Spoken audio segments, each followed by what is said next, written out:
فأروني ماذا خلق الذين من دونه بل الظالمون في ضلال مبين.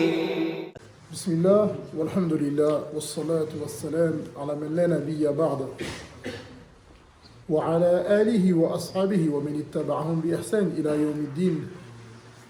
أما بعد, السلام عليكم wa rahmatullahi wa barakatuh. Il y a un frère qui m'a rappelé une chose que j'avais oubliée. Quand on a cité ceux qui vont mettre la niya au milieu de la journée, il y a aussi celui qui n'était pas pubère et ensuite il a eu la puberté dans la journée. Alors à ce moment-là, lui, il met la niya à partir du moment où est-ce qu'il a la puberté et il continue à jeûner et son jeûne de ce jour-là, il est valable et il est accepté. D'accord? On a la question numéro 23, où est-ce que le shir il nous demande, il nous dit, si une personne, elle est en train de manger, et elle n'a pas remarqué que le fajr est entré, et elle a continué à manger, est-ce que son jeûne à lui, il est valable? Pour quelle raison?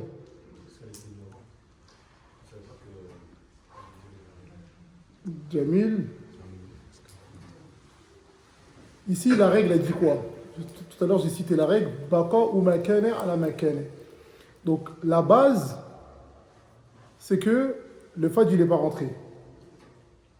On est d'accord? Comme vous le savez, la règle, qu'est-ce qu'elle dit?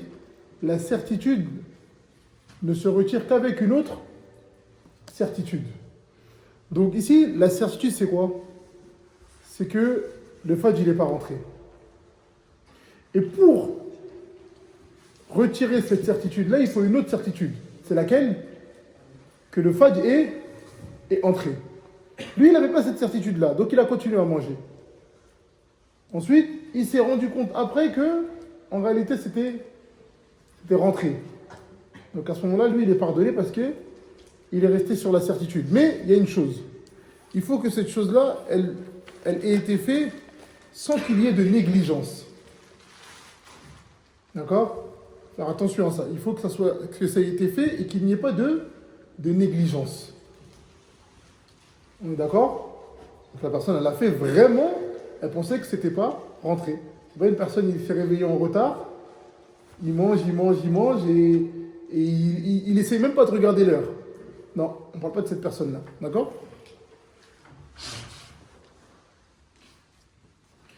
Est-ce que, si la personne, elle a entendu l'adhan, et elle était en train de manger, est-ce qu'elle continue à manger jusqu'à qu'elle ait fini d'assouvir son besoin, ou elle arrête de manger?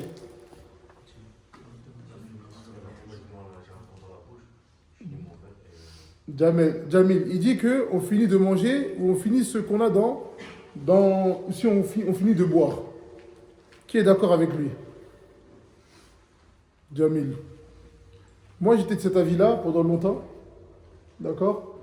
Et en réalité, après avoir regardé le hadith, il est extrêmement faible. D'accord? Dans lequel, où le prophète, alayhi salatu wassalam, il aurait dit...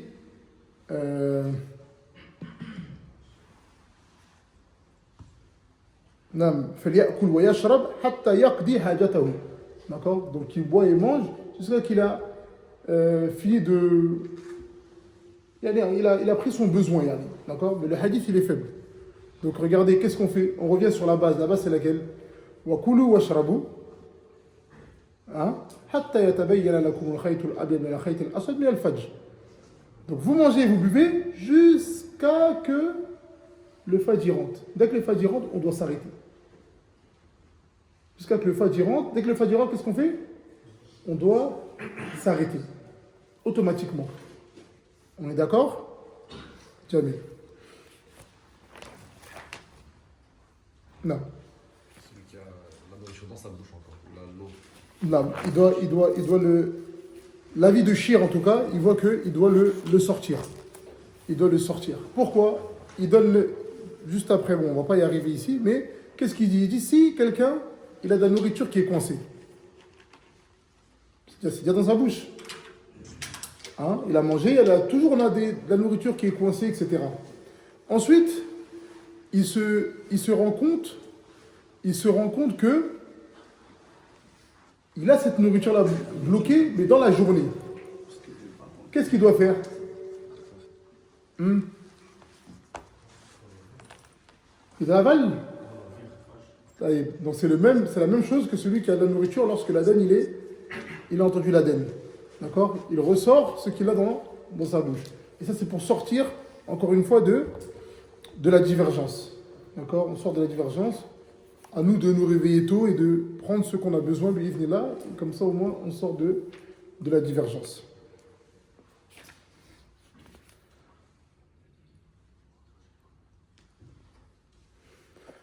Taïb. Là, on a un nouveau beb qui est ce qui annule le jeûne. Est-ce que la cigarette annule le jeûne? Pourquoi?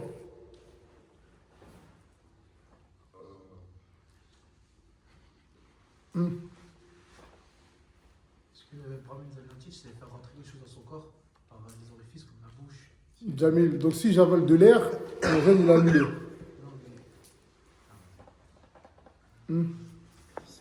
C'est interdit parce que c'est une impureté qui rentre dans le corps. C'est une impureté qui rentre dans le corps. Non. Parce que ça nuit à la santé. Ça nuit à la santé. Non. Parce que c'est de manière volontaire. L'air, tu n'as pas le choix. C'est toi qui décides de le. Ça dépend si la chose elle rentre dans le ventre ou pas.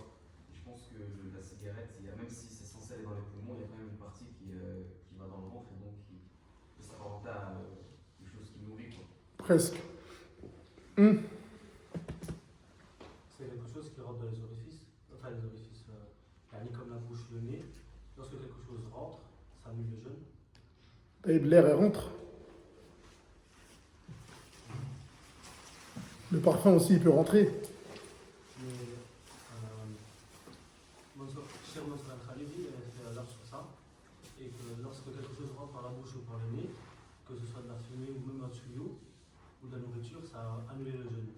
Jamil, en fait ici ce qui est correct, c'est que lorsque vous inhalez la cigarette, il n'y a pas que de la fumée. Il y a aussi des particules que vous inhalez. Et c'est ces particules-là qui annulent le jeûne. Est-ce que vous suivez? Donc, si vous faites des recherches, vous allez voir que lorsque la personne elle fume, c'est pas que de l'air qu'elle inhale, c'est pas vrai. Elle inhale de l'air, mais il y a aussi des particules. D'accord? Et il y en a qui disent il y a du goudron, il y a ceci, il y a cela. Donc quand ça brûle là, ce qui rentre là, enfin ceux qui fument, lorsqu'ils inhalent, il y a l'air et il y a aussi des particules qui sont peut-être invisibles à l'œil, mais il y a des particules qui rentrent. D'accord? Et ils disent que c'est ces particules-là qui annulent le jeûne. On est d'accord? Parce que la base, c'est quoi? Le jeûne, il est valable, et ceux qui annulent le jeûne, il nous faut un dalil. Donc il nous faut une preuve que telle chose ou telle chose, elle annule le jeûne. Comme on va le voir tout de suite, on va prendre plusieurs choses, et vous allez voir que chaque chose, on demande un dalil qui l'annule. Comme les ablutions. Les ablutions, il nous faut un dalil que telle chose annule les ablutions. Ça rien? Qu'est-ce qui annule les ablutions? Hein? Allez voir. Jamil, tout ce qui sort des deux orifices. Jamil. C'est tout? Non. La perte de connaissance sur le long terme. Mais, Taïf. Perdre du sang en grande quantité. Après?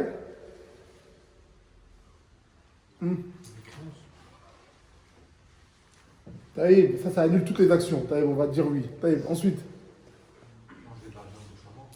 Jamil. Et tout ça, il y a des dalils. Tout ça, il y a des dalils. D'accord? Par exemple, par rapport à la viande de chameau, Souil al-Nabi alayhi salatu wasalam, Ana tawadda min luhum al-ibil, qala na'am. Est-ce qu'on fait une ablution après avoir consommé de la viande de chameau? Il a dit na'am, par toucher ses parties intimes. D'accord? Même s'il y a divergence, on ne va pas rentrer dans le détail ici, mais par exemple, il a dit Men massa dhakarahu falyatawadda. D'accord? Donc il y a beaucoup de. Chaque chose qui va annuler les ablutions, on a un dalil qui est en lien avec ça. Pareil avec le jeûne. Le jeûne à la base, il est valable. Il est valide, et il y a des dalils qui viennent et qui annulent ces choses-là.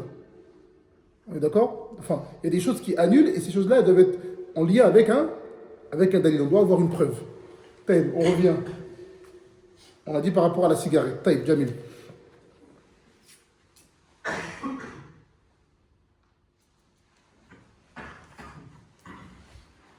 Jamil.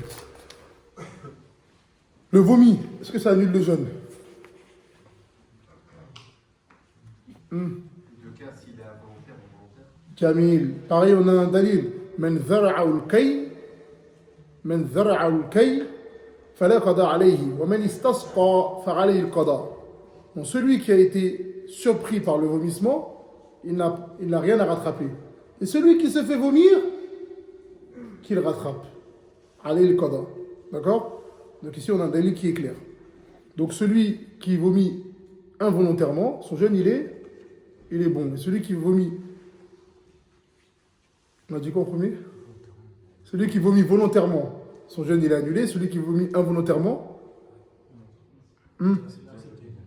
جميل. هل الاستمناء بمعنى إخراج المني عمدا يبطل الصيام? Est-ce que, je te reviens, est-ce que le fait de sortir le sperme volontairement, est-ce que ça annule le jeûne? C'est quoi le dalil? Hein? Le chef Salah il disait que le fait de faire sortir volontairement du sperme, ça rentre dans le fait de rentrer dans le hadith, d'avoir des rapports avec son épouse, parce qu'il y a le fait de faire sortir la shahwa. Jamil. Il y a un verset aussi coranique qui dit de délaisser les désirs. Non, ça c'est un hadith. Ah. C'est un hadith. يدع طعامه وشرابه وشهوته من لأجلي. D'accord? C'est un hadith divin où est-ce que le prophète alayhi salam il dit que Allah Ta'ala nous dit يدع طعامه وشرابه وشهوته لأجلي. بمعنى il délaisse sa nourriture, sa boisson et son envie pour moi. D'accord? Et bien évidemment, celui qui va faire sortir ça de cette manière-là, il aura succombé à ses désirs. D'accord? Il aura succombé à ses désirs. Mais il faut différencier entre la masturbation et le rapport. D'accord? Il faut différencier entre la masturbation et le rapport.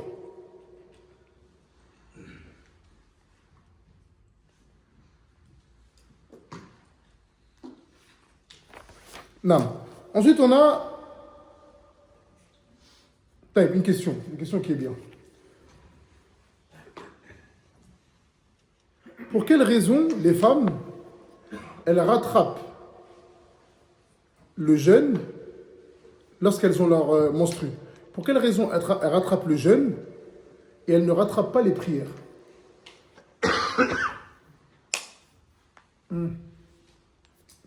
Lorsqu'elles ont sa blessure, à tout moment, elles peuvent les perdre d'une manière inconsciente. Enfin, qu'elles n'ont pas le contrôle.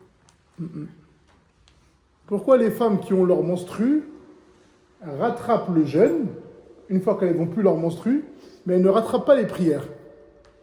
Hein? Parce que le jeûne, on peut le rattraper vu qu'on a un an avant le ramadan prochain pour rattraper le jour. C'est ce qui a été fait par le prophète Mohammed. Ya salam. Voilà, la religion, elle est simple, les frères. Qala Allah wa qala Rasoul. Donc avant d'aller chercher loin, regardez est-ce qu'il n'y a pas un verset ou un hadith. C'est venu de Aïcha, radiallahu anha, elle a dit كان يصيبنا ذلك على عهد رسول الله صلى الله عليه وسلم وكنا نؤمر بقضاء الصيام أو بقضاء الصوم ولا نؤمر بقضاء الصلاة. Donc Aïcha, elle nous dit, radiallahu anha, que ça, c'est des choses qu'elles avaient à l'époque du prophète, alayhi salatu wassalam. Et il leur ordonnait de rattraper le jeûne, mais il ne leur ordonnait pas de rattraper les prières. La religion, c'est pas la raison. La religion, c'est pas la raison. Et comme les salafis disaient, si la religion c'était la raison, on nous aurait ordonné, lorsqu'on fait le mess sur les chaussettes, on nous aurait ordonné de faire ça en bas des chaussettes. D'accord? Si c'était la raison, qu'est-ce qu'on aurait dit? On marche sur les pieds, comme ça on marche. Donc automatiquement, si on doit essuyer, on essuie quoi? La partie d'en haut ou la partie d'en bas? Notre logique à nous, ça aurait été quoi? Ça aurait été en bas. Mais pourtant, comme il a dit le compagnon, lui, il a vu le prophète alayhi salatu wassalam essuyer au-dessus. On est d'accord? Jamil. Donc la religion, c'est pas la raison. La religion, c'est pas celui qui est le plus fort en débat. La religion, c'est pas celui qui gagne lors du débat. Voilà, la religion, c'est pas ça. La religion, c'est pas ça. Il y a des gens qui sont très forts dans le débat. Et c'est un innovateur. Et on ne cessera de dire que c'est un innovateur. Non, il n'y en a pas de souci par rapport à ça. Et d'accord? Ne vous faites pas avoir par ceux qui sont éloquents. Wallah, ne vous faites pas avoir par eux. C'est pas celui qui débat, qui crie le plus fort, qui a raison. Al-haq ou al-haq. C'est possible qu'une personne elle soit moins éloquente qu'une autre, mais c'est elle qui a raison. C'est pour ça que les salafs, constamment, qu'est-ce qu'ils disaient? L'imam Ahmed, dans son livre, Usul al-Sunnah, il dit le fait tarkul al-khusumat, le fait de délaisser les débats. Le fait de délaisser les débats. Ça, c'est une base des gens de la Sunna, le fait de délaisser les jidel, les débats. C'est pas la base, on débat, et après de temps en temps on débat pas. Non, la base, toi tu es sur la Sunna, tu es sur le haq. Ne rentre pas dans les débats, reste sur ta vérité. Reste sur ta vérité. Si je me souviens bien, il y a un homme qui était venu voir l'imam Malik et qui lui a dit j'ai envie de débattre avec toi. Il a dit non. Il a dit ya hada. Il a dit oh toi, tu penses que la religion c'est les débats? Il dit si, et ensuite il lui dit et si je te vins, qu'est-ce que tu fais? Tu me suis? Il dit oui. Il dit si toi tu me vins, je te suis? Il dit oui. Il dit si un troisième il vient, il nous vint, qu'est-ce qu'on fait? On le suit? Et la religion c'est pas ça. Un quatrième il vient, c'est un chrétien, il vient, il nous bat, il nous vint à la parole, on fait qu'on le suit? On laisse la religion? Là c'est pas ça la religion. Nous on a la certitude d'être sur le haq. On ne débat pas, on n'a pas besoin de débattre. Ceux qui veulent débattre et ceux qui sont intéressés constamment à débattre, c'est parce qu'ils veulent prouver quelque chose. Mais nous, vous avez déjà vu Cheikh Al-Fawzan aller débattre? Vous avez déjà vu Cheikh Al-Fawzan aller débattre? Il n'a pas le temps. Il est là, il donne son cours, il rentre chez lui. Vous voulez débattre, allez débattre. Moi, je viens, moi, je vous dis, c'est comme ça. Vous suivez? C'est comme ça.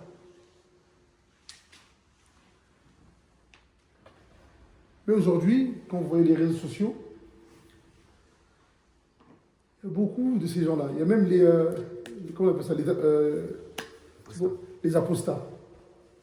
Les apostats.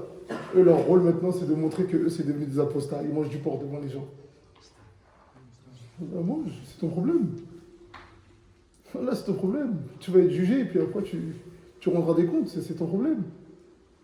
Mais est-ce que nous, on va perdre notre temps à aller débattre avec eux? Non, on vient, on montre la vérité et on avance. C'est tout. Et invoquer Allah qui nous garde sur le droit chemin, qui nous préserve contre l'égarement. Et ne pensez pas qu'on est arrivé. Mes frères, ils m'expliquaient qu'il y a un des apostats là, qui fait des vidéos chaque jour. À la base, il était avec Daesh. Il est parti de Daesh, il est devenu apostat. Regardez le chemin qu'il a fait. Ça nous prouve que le plus important, c'est quoi? La bonne fin. Et le plus important, les frères, c'est la bonne fin. Aujourd'hui, on est assis ici. Alors, on ne sait pas qu'est-ce qui va se passer demain. Et les frères qui étaient imams, ils se sont retrouvés en boîte de nuit. Et des frères qui étaient en boîte de nuit, qui se sont retrouvés imams. Le plus important, c'est quoi?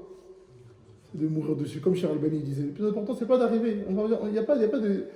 C'est pas d'arriver, mais c'est de mourir sur ça. C'est le plus important. Lorsque toi tu viens, aujourd'hui on est assis ici, Wallah, on doit invoquer Allah pour qu'il nous fasse mourir sur ça.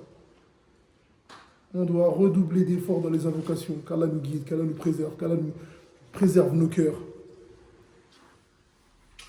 Wallah, ils sont nombreux. Certains qui étaient assis auprès des savants, ils ont fini avec Daesh.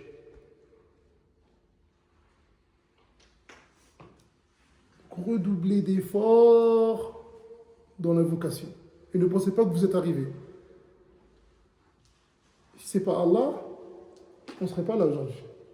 Ne pensez pas que c'est par notre force à nous, ou parce que notre foi elle est haute, Wallah. C'est Allah qui t'a facilité. Souvenez-vous du hadith que j'aime bien citer. Wallah, j'aime bien citer ce hadith-là. Parce que moi-même, ça me fait une révision moi-même, en premier.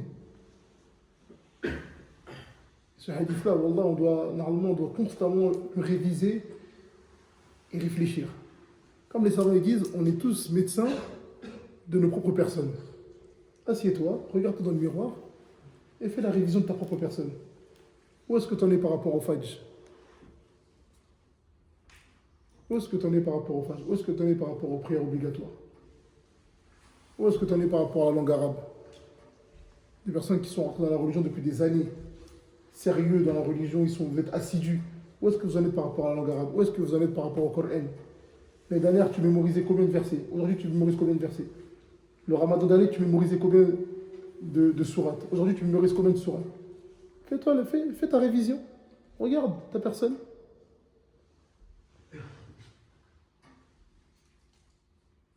L'année dernière, vous avez jeûné le mois de Ramadan.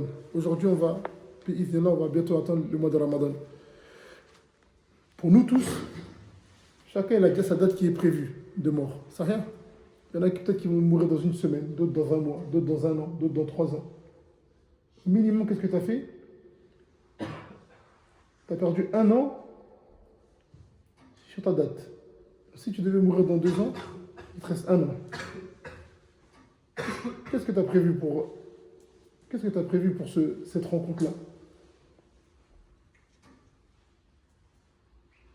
Est-ce qu'on va pouvoir répondre aux questions de la tombe? Men Rabbouk. C'est qui ton Seigneur? Est-ce qu'on va juste dire Allah? C'est Men Rabbouk. Est-ce que tu connais les noms et attributs de ton Seigneur? Est-ce qu'on connaît les noms et attributs de notre Seigneur? Sa grandeur. Parce qu'on va nous demander qui est ton prophète? C'est qui? Ici-bas, si on demande c'est qui le prophète, est-ce qu'on peut répondre actuellement? Avant d'arriver avant d'arriver dans ta tombe, on va te questionner. Est-ce qu'aujourd'hui on peut répondre? Taïb, il est né où? Il est mort à quel âge? Il a fait combien de batailles? Il avait combien de femmes? Il avait combien d'enfants? Combien de garçons? Est-ce qu'aujourd'hui on peut répondre à ces questions-là? Avec qui il a eu les enfants? Il a eu combien de femmes?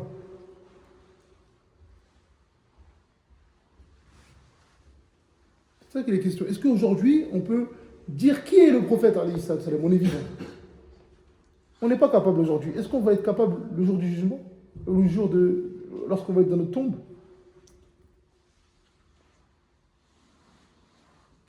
Là, le ramadan il arrive. Il faut que chacun d'entre nous se remette en question. Tant qu'on est vivant, on a encore de l'espoir. Après, une fois qu'on meurt, quand des coups d'y al-amr, c'est fini. Le jour du jugement, on va venir. Matal maout. Le jour du jugement, la mort, elle va mourir. Prenez cette phrase-là, mettez-la dans un tiroir et réfléchissez. Réfléchissez à cette phrase. La mort, elle va mourir.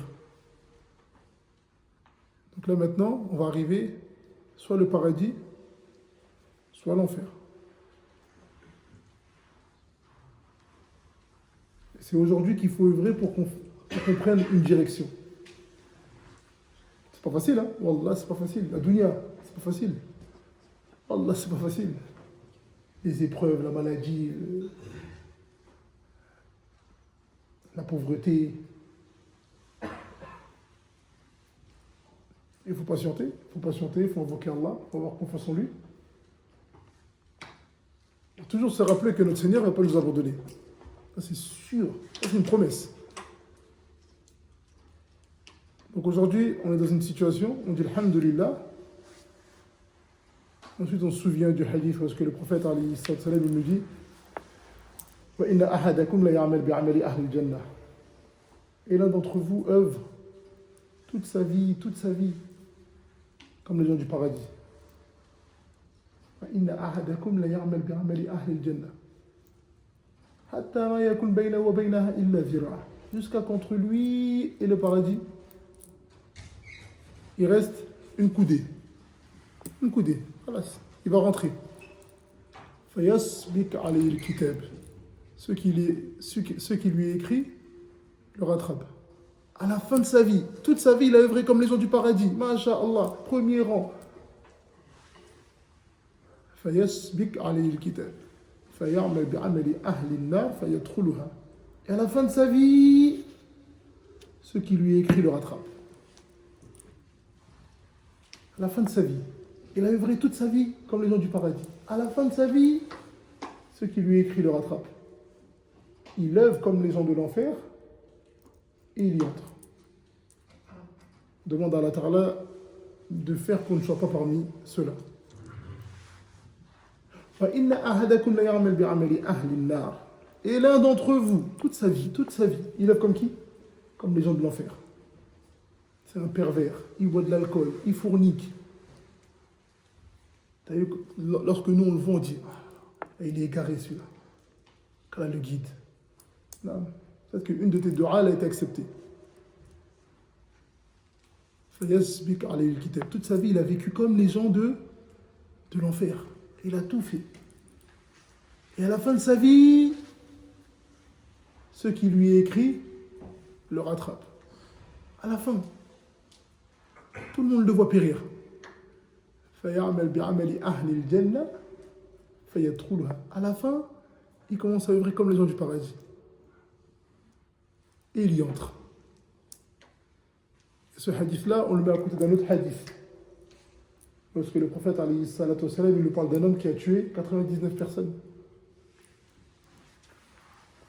Il a tué 99 personnes. Et il demande, il veut se repentir, il demande quelle est la personne la plus savante. On l'envoie vers un moine. Il va vers ce moine-là. Il lui dit, j'ai tué 99 personnes. Je veux me repentir. Est-ce que mon Seigneur va accepter? Il dit, quoi? Tu as tué 99 personnes? Jamais ton Seigneur il va accepter. Qu'est-ce qu'il a fait? Il l'a tué. D'où l'importance d'aller voir les vrais gens de science. Il est parti voir ce moine. Et le moine il a dit que ton Seigneur il va jamais accepter. C'est toi qui décides si ton Seigneur il va accepter ou pas? Allah Ta'ala, qu'est-ce qu'il dit dans le Coran? Inna Allah la yaghfiru an yushraka bihi wa yaghfiru ma duna dhalika liman yasha. Certes, Allah n'accepte pas, certes, Allah ne pardonne pas à celui qui lui donne des associés. Mais en dehors de ça, il pardonne à qui il veut. Donc il a tué combien de personnes? 100 personnes. Il veut encore se repentir et regrette. Il regrette. Il dit, indiquez-moi la personne la plus savante. Et là, on a indiqué quelqu'un, un croyant. Il est parti le voir. Il a dit, j'ai tué 100 personnes. Est-ce que mon Seigneur peut accepter de moi? Il a dit, et qui se mettrait entre toi et ton Seigneur? Qui se mettrait entre toi et ton repentir? Qui? Il a dit, par contre, quitte cet endroit où est-ce que tu es connu pour faire du mal. Quitte cet endroit. Et va à tel endroit, là-bas, ils adorent Allah. Va là-bas et vis avec eux. Va là-bas et vis avec eux jusqu'à que la mort te vienne. Et adore Allah. Donc il a pris la route. Il a pris la route et dans la route, sur le chemin, il est mort. Donc les anges, ils sont venus, les anges de la miséricorde et du châtiment, ils sont venus, ils se sont battus pour son âme. Allah Ta'ala, il a envoyé un ange à l'apparence humaine pour venir trancher entre eux. Il a dit, calculez la distance entre l'ancien endroit où est-ce qu'il vient et le nouvel endroit où est-ce qu'il va. S'il est plus proche du nouvel endroit, il rentre au paradis. S'il est plus proche de l'ancien, il rentre en enfer. Dans la première version, ils disent qu'il était plus proche de l'endroit du paradis et il est rentré. Dans la deuxième version, ils disent que, dans la version de l'imam Muslim, ils disent qu'il était plus proche de la terre de mécréance. Et qu'Allah Ta'ala, par sa miséricorde, il a rapproché le deuxième endroit. Et après, il était plus proche de l'endroit du paradis et il est rentré au paradis. Donc ça, c'est des récits, c'est des hadiths, juste pour nous faire monter la foi, qu'on s'accroche et qu'on invoque notre Seigneur pour la guider, pour qu'il nous raffermisse sur le droit chemin. Et encore une fois, je répète, et je le répète, et je le répète, les frères. Faites attention de qui vous prenez votre science. Wallah, faites attention. Ça, c'est une chose, ça peut être ton égarement total. Ça peut être ton égarement total. Invoquez Allah pour qu'il vous guide vers les bonnes personnes. Wallah, invoquez. On doit invoquer Allah pour qu'il nous guide vers les bonnes personnes. Dehors, là, il y a des gens, leur seul rôle, c'est de mettre des ambiguïtés aux gens. Leur seul rôle, c'est de mettre des ambiguïtés aux gens. On ne parle pas des influenceurs, là. On ne parle pas des influenceurs. Les influenceurs, on a déjà balayé. Il y a des gens, leur seul rôle, ils sont sur les réseaux sociaux, leur seule envie, c'est de mettre des ambiguïtés aux gens. Quelqu'un qui est sur le droit chemin, il vient avec ses ambiguïtés. Faites très attention. Allah, faites très attention. Ça, c'est une chose, on doit constamment avoir peur de ça. Combien de frères, des petits jeunes, qui étaient bien dans la salafia, droit, ils ont commencé à insulter les savants. Pourquoi? Parce qu'ils ont écouté souvent des personnes qui ont mal vieilli, des vieux qui ont mal vieilli, qui avaient d'énormes lacunes, d'énormes faiblesses, et que malheureusement, c'est vrai, peut-être qu'ils sont tombés sur certains qui les ont mal conseillés ou qui ont été durs avec eux. Ils se sont transformés en quoi? Des gens qui combattent uniquement les gens de la sunna. Après, il y en a beaucoup. Des gens qui étaient proches de la sunna, mais qui avaient des erreurs. Et ils sont tombés sur des personnes qui étaient un petit peu dures. Qu'est-ce qui s'est passé? Ils se sont braqués, et ensuite, ils se sont mis à uniquement combattre les gens de la sunna. Vous savez comment vous allez reconnaître ces personnes-là? Ils vont s'allier à tout le monde tant que ce n'est pas quelqu'un de la sunna. Ils vont s'allier à tout le monde. Soufi, Tablir, et c'est même pas son problème. Khariji, il s'allie avec tout le monde. Quelqu'un qui fait les éloges de Ben Laden, il est avec lui, c'est pas grave. Tant que il insulte les gens de la sunna. Quand vous voyez quelqu'un comme ça, qu'est-ce que vous faites? Prenez vos baskets et fuyez. Prenez vos baskets et fuyez. C'est ça la réalité. Allahu musta'an. Et notre religion, c'est la chose la plus importante qu'on a, les frères. Il n'y a pas une autre chose. La chose la plus importante qu'on a, c'est la religion. C'est notre salut. Donc ne la vendez pas à n'importe qui. Et le jour où Bilal il se trompe, prenez ma parole et jetez-la. Parce que sachez que, moi le premier, je vais me désavouer de vous si je me suis trompé. Ah, moi je veux dire, moi je me suis trompé. Ils avaient qu'à pas me suivre.